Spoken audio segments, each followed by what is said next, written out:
तो गाइज़ आज की वीडियो में हम लोग बहुत ही सिंपल देखो, यहाँ पर रेंडर देख रहे हो ना, जो फाइनल इमेज है। देखो आप बैकग्राउंड यहाँ पे थोड़ा सा ब्लर हो चुका है और ये जो मेन चीज़ है वो फोकस में। यहाँ पे थोड़ा लाइटिंग सिंपल सा हुआ है और तीन ऑब्जेक्ट में तीन अलग अलग कलर आप यहाँ पे देख पा रहे हो। तो आज की वीडियो में हम लोग सिंपली जो हमारा रेंडर वाला जो टैब था ना, ये इसके बारे में थोड़ा सा समझेंगे, क्योंकि मैंने जब वो 4 घंटे का ट्यूटोरियल बनाया था, शायद 5 घंटे का, तो उसमें मैंने इसको उतना एक्सप्लेन नहीं किया है, ठीक है।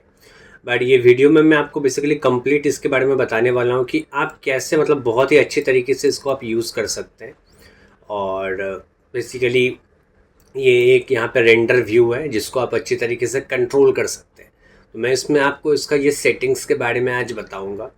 और ऑब्वियसली मैं ये जो रेंडर सेटिंग्स है, आर्नोल्ड के यहाँ पे नीचे सेटिंग बना हुआ है, तो इसके बारे में मैं आपको थोड़ा सा एक्सप्लेन करूँगा कि ये बेसिकली है क्या चीज़, ठीक है। ओके, तो चलिए स्टार्ट करते हैं। तो हम लोग सबसे पहले पॉली मॉडलिंग में जाएंगे और जाने के बाद एक क्यूब बना लेंगे यहाँ पे, ठीक है। और अभी मैं इसको रियल वर्ल्ड के साथ इसको साइज मैच नहीं करता हूँ, ठीक है।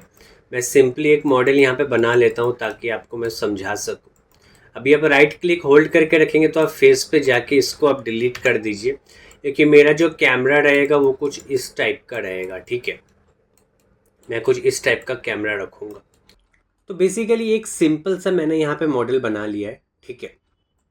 अब इसमें आप समझ ही पा रहे हो कि मेरा कैमरा जो है वो कुछ इस टाइप का रहेगा, राइट। अभी आपको पता है कि जब आप इसको फाइनल रेंडर निकालोगे तो आप किस तरीके से इसका कैमरा को सेट कर सकते हैं आप लोग। तो यहाँ पे एक ऑप्शन था, एक रेक्टेंगल के अंदर सर्कल वाला, जिसका नाम है रेजोल्यूशन गेट। तो जब मैं इस पर क्लिक करता हूँ, अभी आप देखो ये है आपका बेसिकली, ये जो बॉर्डर दे दिया यही आपका रेंडर होने वाला है। दैट मीन्स अगर मैं अभी इस सिचुएशन में इसको रेंडर करूँगा, अगर मैं रेंडर करता हूँ आर्नोल्ड में जाके, तो मेरे को बेसिकली यही सीन देगा। बट राइट नाउ अगर मैं राइट क्लिक होल्ड करके ऑब्जेक्ट मोड में जाऊँ, बट राइट नाउ हमारे सीन में एक भी लाइट नहीं है, राइट। तो अगर मैं आर्नोल्ड में जाकर रेंडर करता हूँ तो मेरे को ब्लैक दिखाएगा, ठीक है। तो इसको दिखाने के लिए हम लोग आर्नोल्ड में जाके लाइट में जाके एक स्काईडोम ऐड कर देंगे, अगर आपको याद होगा तो मैंने स्काईडोम ऐड किया। अब मैं जब इसको रेंडर करता हूँ, अभी आप देखो, ये देखो, ये एग्जैक्टली वही व्यू है ना। अगर आप यहाँ पे देखोगे तो ये देखो, यहाँ पे इतना गैप है, यहाँ पे इतना गैप है। तो जब मैं इसको रेंडर करता हूँ तो देखो उसी टाइप का मेरे को कुछ व्यू दे दिया। हाँ, वो बात अलग है कि बैकग्राउंड में वाइट दिखा रहा है, एंड दैट इज बिकॉज हमारे यहाँ पे लाइट एक ऐड हो चुका है। अगर मैं आपको जूम आउट करके दिखाऊँ तो देखिए ये एक लाइट है, ठीक है। मैं ऑब्जेक्ट यहाँ से पकड़ता हूँ और इस जगह पे आके मैं F प्रेस करूँगा फोकस करने के लिए। चलिए, तो अभी मैं कैमरा को क्या करूँगा ना, मैं कैमरा को थोड़ा अंदर की तरफ सेट कर दूंगा। मैं कुछ इस टाइप का रेंडर निकालना चाहता हूँ, ठीक है। तो मैं कुछ इस टाइप का रखूँगा ताकि ये पूरा ही कवर हो जाए, ठीक है। एंड ऑब्वियसली मेरे को ऐसा रेक्टेंगल नहीं रखना है, मैं चाहता हूँ कि थोड़ा स्क्वायरिश शेप्ड हो, तो शायद ज़्यादा बेटर होगा, ठीक है। तो अब टाइम आ चुका है कि हम लोग आर्नोल्ड का ये जो सेटिंग है ना, रेंडर सेटिंग, अभी हम इसमें जाएंगे, ठीक है। तो सेटिंग पे जब मैं क्लिक करता हूँ तो यहाँ पे आप स्क्रॉल कर सकते हैं, ठीक है। यहाँ पे देखो, यहाँ पे ऑलरेडी दिया हुआ है विड्थ और हाइट, और इसी की वजह से जो है आपका रेक्टेंगल आ रहा है, ठीक है। आप यहाँ से इसका प्रीसेट है बहुत सारा, आप यहाँ से चूज कर सकते हो। तो मैं यूजुअली 4K चूज करता हूँ, आप चाहो तो 2K कर सकते हो। तो जैसे मैं 4K करता हूँ, अभी आप देखो आपका जो ये है थोड़ा सा स्क्वायर शेप का हो गया। अब ये काफ़ी इजी हो गया, लाइक इसको जूम करने में पूरे स्क्वायर के शेप में ही आएगा। लुक एट दिस, मैं ऐसा कैमरा को सेट करूँगा, ठीक है। या फिर आप यहाँ पे मैनुअल भी टाइप कर सकते थे, ठीक है। अगर मैं देखिए इसको मैं अगर 1920 और 1080 बनाता हूँ तो और एंटर प्रेस करता हूँ, तो देखो ये बेसिकली जो वीडियो हम लोग देखते हैं ना लैंडस्केप में, ये उसी का शेप ले लिया, आप देख पा रहे हो यहाँ पे। तो ऐसे करके होता है, ठीक है। तो अब मैं यहाँ पे मैनुअल टाइप कर दूंगा 4096 और 4096, यहाँ भी 4096, यहाँ भी 4096। या फिर आपको अगर इसी वे में चाहिए, ठीक है, इस रेक्टेंगल वे में ही चाहिए, और आप चाहते हो कि थोड़ा सा क्वालिटी में और बढ़ा दो, तो आप इस पर क्लिक कीजिएगा, मेंटेन विथ और हाइट रेशियो। इसको जब आप ये चेक करोगे ना तो देखो, अगर मैं इसको 3000 बनाता हूँ तो ये 3000 के अकॉर्डिंग इसको बढ़ा देगा। देखो मैं 3000 पे एंटर मारता हूँ तो देखो ये 1688 हो गया। ऐसा इसलिए हो क्योंकि वो चाह रहा है कि मेरा जो ये वाला रेक्टेंगल शेप है वो मेंटेन रहे, मतलब हाइट और विड्थ का रेशियो जो है वो सेम रहे, ठीक है। तो ये एक तरीका होता है, आप बहुत ही जल्दी इसको चेंज कर सकते हैं। But right now I will keep it 4096 और हाइट भी मैं कर दूंगा 4096। मैंने इसको ऑफ कर दिया है और मैं एंटर प्रेस करता हूँ तो ये आपके एग्जैक्टली देखो यहाँ पे ये प्रीसेट भी सेट हो गया अपने आप, क्योंकि ये वही वैल्यू है, ठीक है।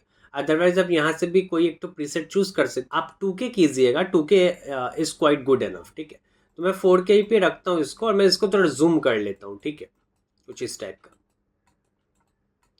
तो मैं मेरा कैमरा कुछ इस टाइप का सेट रहेगा, जैसे मैं यहाँ पे देख पा रहा हूँ, कुछ इस टाइप का मेरा कैमरा यहाँ पे सेट रहेगा, ठीक है। और यहाँ पे मैं एक बुक मार्क सेट कर लेता हूँ, तो यहाँ से एक बुक मार्क सेट होता है, तो मैं यहाँ पे पर क्लिक कर लेता हूँ, ठीक है। तो अब ये वाला कैमरा एंगल का व्यू जो है वो सेव हो चुका है, ठीक है। चलिए, तो अभी इसके अंदर ना हम लोग 3 ठो प्रिमिटिव शेप्स लेते हैं। एक हम लोग मे बी एक टॉरस ले लेते हैं, ये एक टॉरस है हमारा। इस बार हम लोग साइज को नहीं देखेंगे, साइज पे उतना ध्यान नहीं देंगे, ठीक है। तो एक मैं यहाँ पे रख देता हूँ और चलिए एक मैं कोन ले लेता हूँ और कोन को भी मैं थोड़ा सा छोटा कर देता हूँ और लेट से और छोटा कर देता हूँ, इसको मैं थोड़ा सा लाइक इधर की तरफ रख देता हूँ, ठीक है। और हम लोग एक क्यूब ले लेते हैं जिसको हम लोग बेसिकली सबसे पीछे रखेंगे। आप कोई भी शेप ले सकते हो आप अपनी मर्जी से, ठीक है। मैंने कुछ इस टाइप का लिया। चलिए मैं यहाँ पे अब राइट क्लिक करूँगा और कैमरा व्यू 1 में चला जाऊँगा, तो ये बेसिकली वही व्यू आ गया। अब मैं थोड़ा सा इसको एडजस्ट कर लेता हूँ, ये मेरा यहाँ पे रहेगा, ये मेरा यहाँ पे रहेगा और क्यूब है इसके पीछे, तो यहाँ से मैं सिलेक्ट कर लेता हूँ, तो यहाँ पे सिलेक्शन हो जाएगा और थोड़ा ऊपर कर देता हूँ, ठीक है। मैं आपको सिर्फ ये दिखाना चाहता हूँ कि आप कैसे सिर्फ ये ऑब्जेक्ट को फोकस में रख सकते हैं और इसको इसको आप ब्लर आउट कर सकते हो, ठीक है। अब मैं अगर इसको रेंडर करता हूँ तो आप देखो सीन कुछ इस टाइप का हो गया। अभी आप देख पा रहे हो सीन कुछ इस टाइप का हो रहा है। हाँ, अभी आप देख सकते हो कि जैसे ही मैंने यहाँ पे क्वालिटी को इंक्रीज किया है, अब मेरा कंप्यूटर जो है वो हैंग होना स्टार्ट हो गया है, ठीक है। और यहाँ पे अभी बहुत टाइम भी ले रहा है, देखो अभी तक 26% ही हुआ है, ठीक है। मैं चाहता हूँ कि ये 4K ही रहे, बट चूंकि मैं अभी ये सेटिंग्स वेटिंग एडजस्ट कर रहा हूँ तो मैं थोड़ी देर के लिए थोड़ा सा लो क्वालिटी देखना चाहता हूँ, ठीक है। तो यहीं पे एक ऑप्शन है व्यू, देखो व्यू, व्यू में जाने के बाद टेस्ट रेजोल्यूशन राइट नाउ 100% है। अब ये 100% जो है ना वो हमारे यहाँ से डिफाइंड होता है, ठीक है, हमारे यहाँ से डिफाइंड होता है। अभी के लिए 100% इसका 4096 है, ठीक है। तो अगर मैं वापस से रेंडर करता हूँ और यहाँ पे हो रहा है रेंडर, मैं अगर व्यू में जाके टेस्ट रेजोल्यूशन में जाके अगर मैं इसको 25% कर देता हूँ तो वो 4096 का यहाँ पे देखो 25% कर दिया है। और ये अभी आपका रेंडर भी काफ़ी फास्ट होगा क्योंकि ये क्वालिटी थोड़ा कम है एज कम्पेयर टू 4K। तो आप उसको 25% कर लीजिएगा जब तक आप ये इसको टेस्ट कर रहे हैं। तो अभी आप देखिए कि मैंने सिर्फ एक लाइट डाला है और मेरा इफेक्ट जो है वो कुछ इस टाइप का है, ठीक है। चलिए अब हम लाइट में क्या करते हैं, ये जो हमारा लाइट है इसमें हम लोग एक HDRI डाल देते हैं। मैंने आपको बताया था कि HDRI से जो रियल एनवायरनमेंट है उस टाइप का एक सीन बन जाता है यहाँ पे और लाइट उस हिसाब से यहाँ पे इफेक्ट होता है, ठीक है। तो चलिए अब हम लोग कलर में एक डाल देते हैं। तो मैंने ऑलरेडी यहाँ पे एक सेव करके रखा है, आप चाहो तो मैं इसका लिंक आपको दे दूंगा, ठीक है। तो ये मेरा कुछ एक HDRI जो मैंने डाउनलोड करके रखा है। आप चाहो तो सिंपली गूगल पे जाओ, ये वाला है वो चीज़। तो HDRI हेवन में जाने के बाद यहाँ पे आपको मतलब बहुत सारे मिल जाएंगे। आप मैंने इंडोर के अंदर से मुझे कहीं से मिला था, ठीक है, शायद यही वाला है, आई डोंट रिमेम्बर। तो आप इसको भी डाउनलोड कर सकते हैं, यहाँ पे क्लिक करके आप यहाँ पे सिंपली डाउनलोड कर लीजिए। 4K इसको आप 2K भी कर सकते हैं, ठीक है।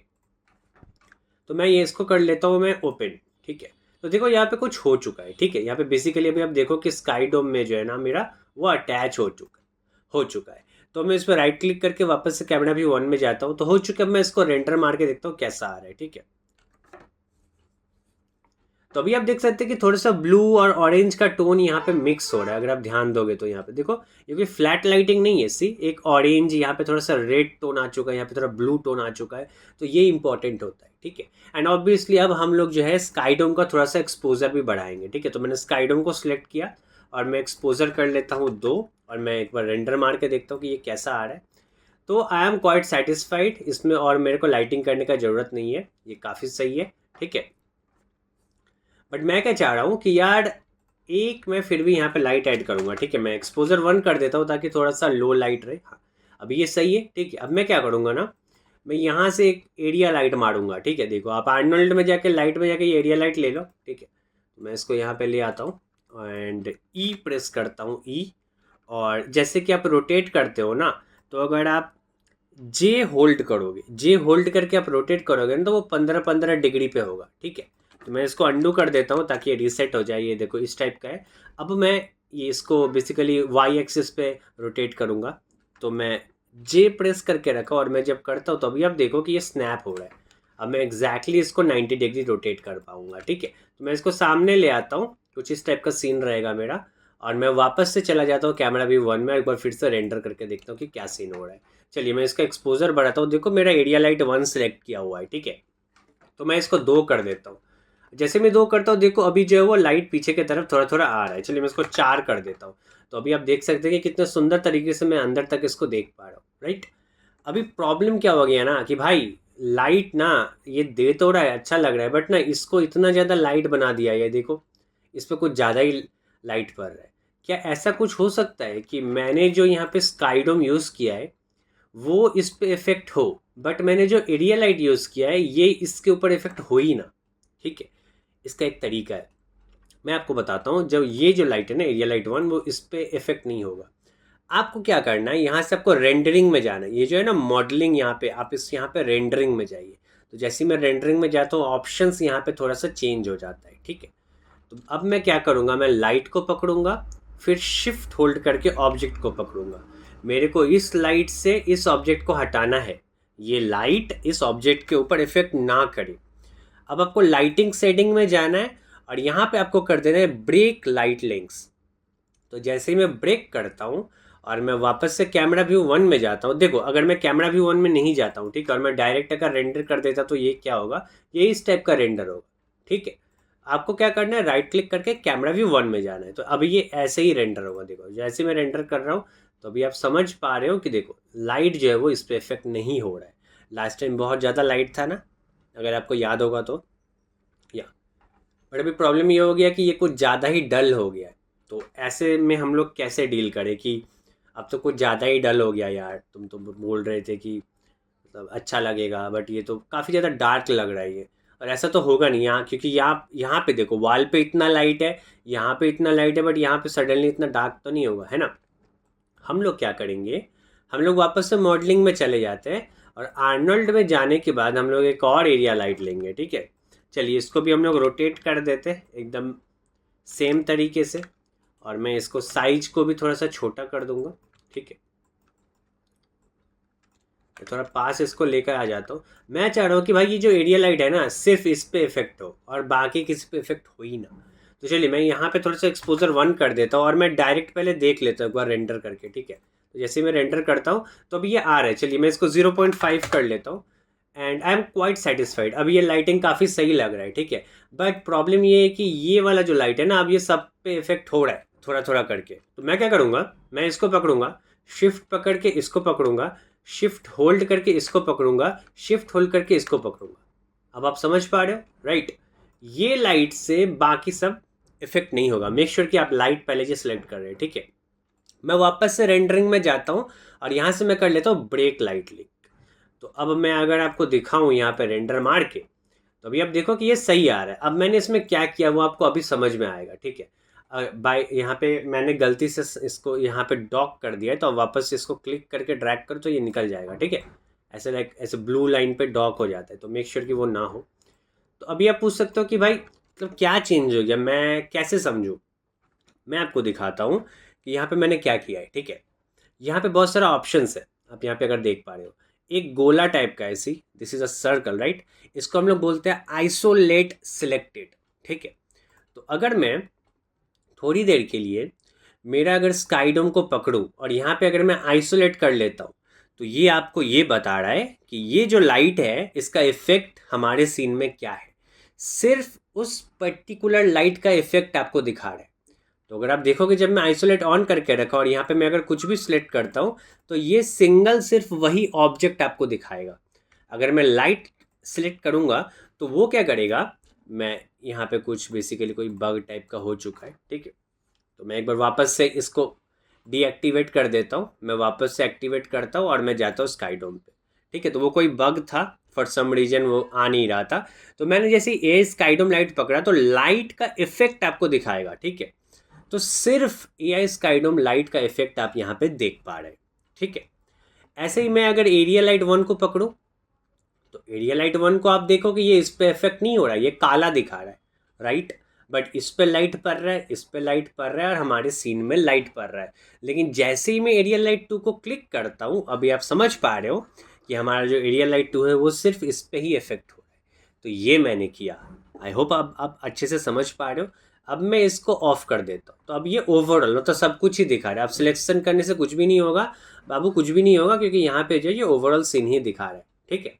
ओके, सो कोई एक रीज़न के कारण यहाँ पे डबल डबल बन चुका है, ठीक है। देखो मैं अगर यहाँ पे स्पेस बार क्लिक करता हूँ तो ये फुल स्क्रीन हो जाएगा, ठीक है। तो ये फाइनली जो है हमारा सीन रेडी है। मैं इसको एक बार सेव कर लेता हूँ।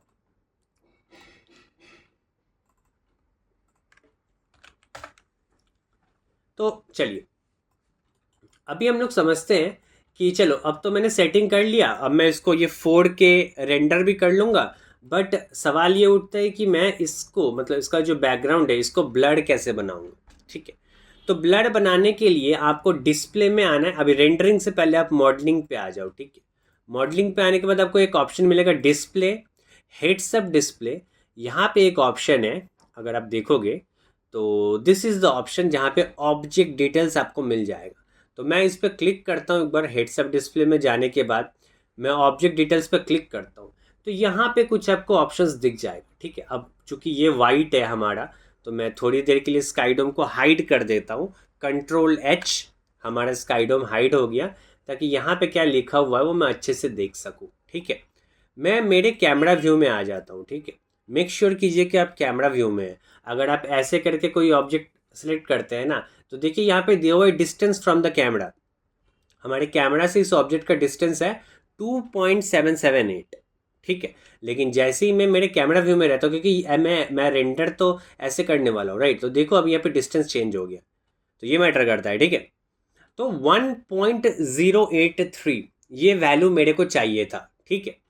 अब मैं क्या करूँगा, मैं सिंपली इस कैमरा को पकड़ूंगा, जो हमारा पर्सपेक्टिव है उसका कैमरा आप यहाँ से सिलेक्ट कर सकते हैं, और आप आउटलाइनर में भी पर्सपेक्टिव क्लिक करेंगे तो आपको ऑप्शन खुल जाएगा।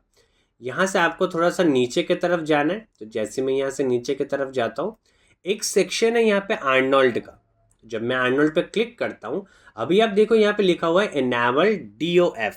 DOF का मतलब होता है डेप्थ ऑफ फील्ड, जो बेसिकली यूज होता है बैकग्राउंड को ब्लड बनाने में, और आपका जो मेन सब्जेक्ट है वो आप अच्छी तरीके से देख सको फोकस में। तो मैं यहाँ पे कर दूंगा एनेबल। तो जैसे ये एनेबल हो गया है, हमारा फोकल डिस्टेंस मुझे वही सेट करना है। अगर मैं इस वक्त ऑब्जेक्ट को क्लिक करता हूँ तो देखो 1.083 है, बट वो ऑप्शन चला गया, क्योंकि उसके लिए हमें इस कैमरा को पकड़ के रखना पड़ेगा। तो आप एक बार वैल्यू देख लीजिए, उसको आप याद रखिए, फिर आप कैमरा सेलेक्ट कीजिए, वापस वहाँ पे जाइए आप, और फोकस डिस्टेंस हम लोग बना देते 1.08, और जो भी था 1.08 हम लोग रखते और एंटर प्रेस करते, ठीक है। अब मैं इसको वापस से रेंडर करता हूँ। तो ये रेंडर तो हो रहा है, बट इसमें कुछ खास फर्क पड़ नहीं रहा है। देखो मैं यहाँ पे कुछ मतलब जैसा मेरे को यहाँ पे देख रहा है, मैं भी वहीं पे। बेसिकली क्या हो रहा है ना कि ये सामने और पीछे मतलब कुछ ज़्यादा खास फर्क पड़ नहीं पा रहा है, बैकग्राउंड ब्लर उतना बन नहीं रहा है। अब इस ऐसा इसलिए हो रहा है, अब ऐसा इसलिए हो रहा है क्योंकि हमने अभी तक अपर्चर साइज को नहीं बढ़ाया है।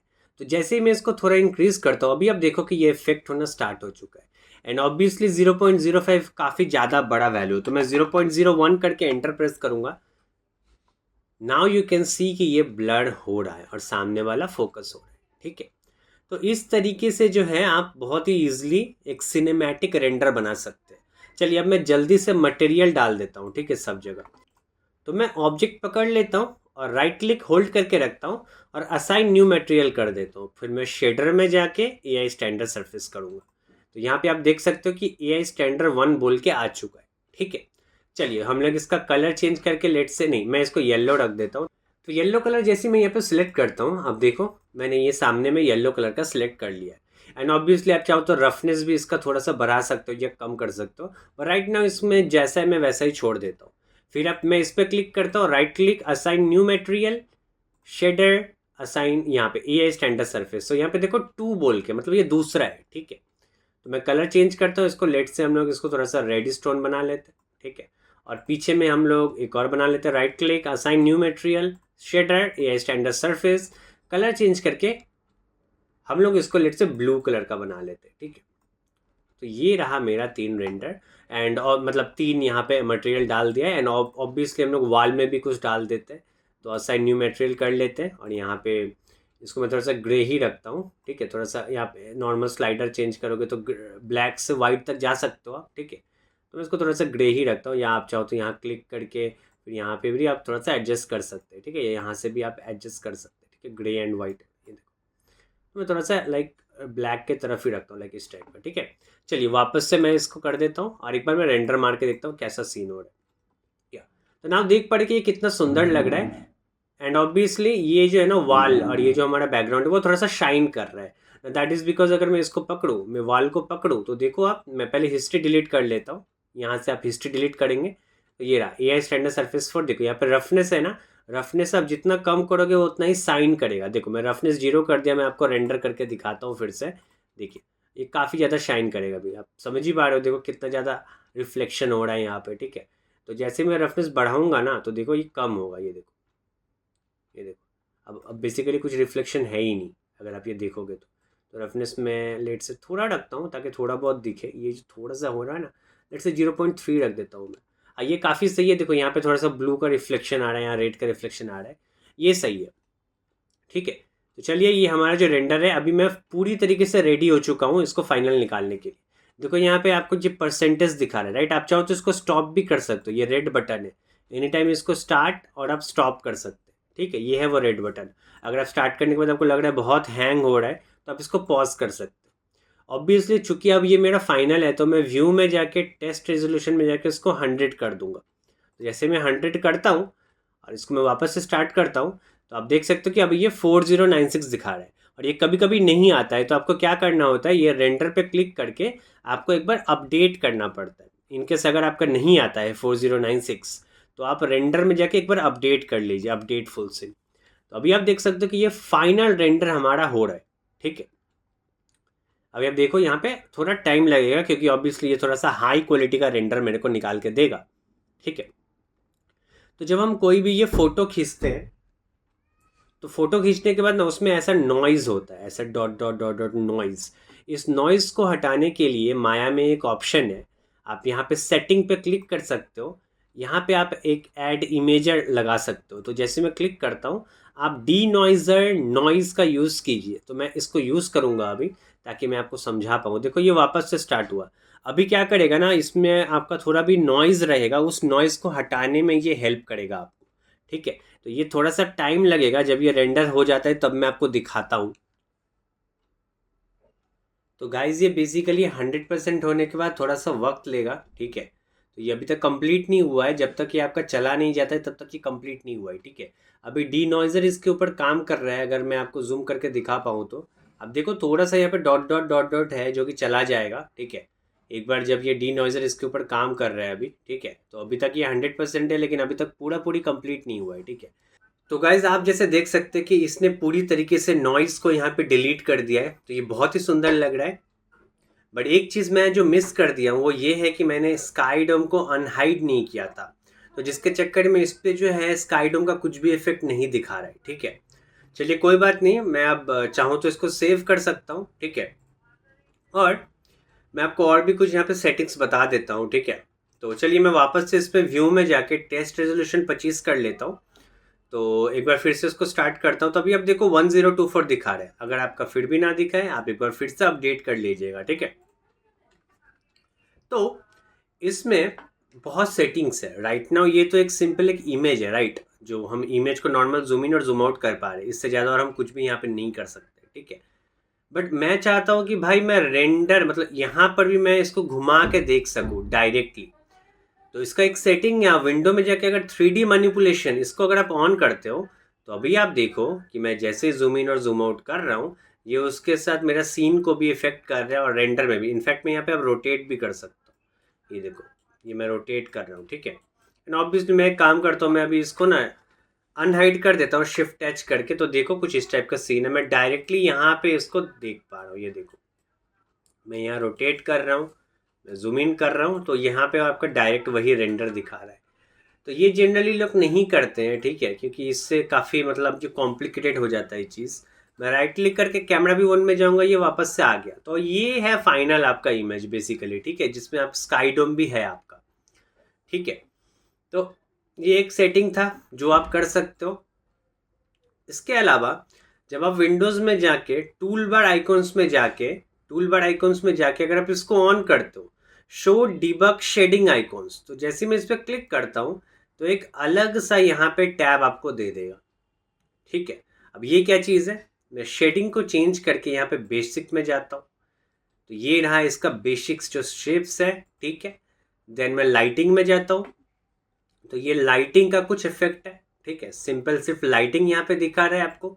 अगर मैं ऑक्लूजन में जाता हूँ तो ये है का एम्बियंट ऑक्लूजन, अगर आपको याद होगा हार्ड शेडो, ठीक है। ऐसे ही अगर मैं वायर फ्रेम दिखाता हूँ तो देखो ये वायर फ्रेम है बेसिकली, वो जो लाइन जिससे ये बनता है, तो ये आपको इसके ऊपर दिखा देगा। तो ये सब कुछ ये तरीका होता है जब आप फाइनल अपलोड करते हैं ना ऑनलाइन, तो आपको ये सब भी देना पड़ता है कि वायर फ्रेम मतलब इस ये आपका मतलब लाइन सब कैसा दिख रहा है, ठीक है। सिमिलरली यहाँ पे और भी कुछ है, बट ये सब उतना इंपॉर्टेंट नहीं है। बट मैं वापस से सेटिंग में चला जाता हूँ जो कि नॉर्मल वाला है। तो ये एक ऑप्शन है जो आप यहाँ से यूज़ कर सकते हैं, बट मैं फ़िलहाल के लिए इसको ऑफ कर देता हूँ क्योंकि मुझे ये नहीं लगता है, ठीक है। एक और सेटिंग है, अगर आपको कोई पर्टिकुलर एरिया देखना है, ठीक है, मैं नहीं चाहता हूँ कि सब कुछ रेंडर हो हर बार, अगर इतना टाइम तो नहीं है मेरे पास, मैं चाहता हूँ कि सिर्फ इसको मैं अभी देखना चाहता हूँ। फिलहाल के लिए मैं सिर्फ रेड वाला देखना चाहता हूँ कि ये सही आ रहा है कि नहीं। तो मैं इस पर क्लिक करूँगा, ये देखो क्रॉप रीजियन बोल के क्या है, क्रॉप, तो इस पर क्लिक करूँगा। अब मैं अगर ड्रैग करता हूँ तो अभी क्या होगा ना, अभी आप देखना ये बेसिकली सिर्फ इतने में ही रेंडर हो रहा है, देखो कितना फास्ट हो गया। ये सब रेंडर नहीं हुआ है, सिर्फ इतना ही रेंडर हुआ है। अगर मैं कुछ ये चेंज करता हूँ तो सिर्फ इतना ही दिखाएगा, ये सब नहीं होगा। मैं हो सकता है इसको मैंने थोड़ा मॉडिफाई कर दिया है, ये इसको थोड़ा सा इधर शिफ्ट कर दिया है, बट रेंडर मेरा इतना ही होगा जब तक ये ऑन है, ठीक है। मैं इसको ऑफ करूँगा तब जाके ये पूरा सीन दिखाएगा। और इसका शॉर्टकट है, आप बिना कुछ किए नॉर्मल शिफ्ट पकड़ के ड्रैग करो तो ये आपका एक्टिव हो जाएगा, ठीक है। तो सिर्फ इतना ही एरिया दिखा रहे। अब वापस से इसको नॉर्मल क्लिक करके ऑफ कर लीजिए, ठीक है। तो बेसिकली रेंडर सेटिंग्स में इतना ही है जो आप यूज़ करके बहुत ही अच्छा सा रेंडर निकाल सकते हैं। तो आई होप आपको ये वीडियो पसंद आया होगा। प्लीज़ लाइक कीजिएगा अगर आपको मेरा पढ़ाने का तरीका अच्छा लगता है तो।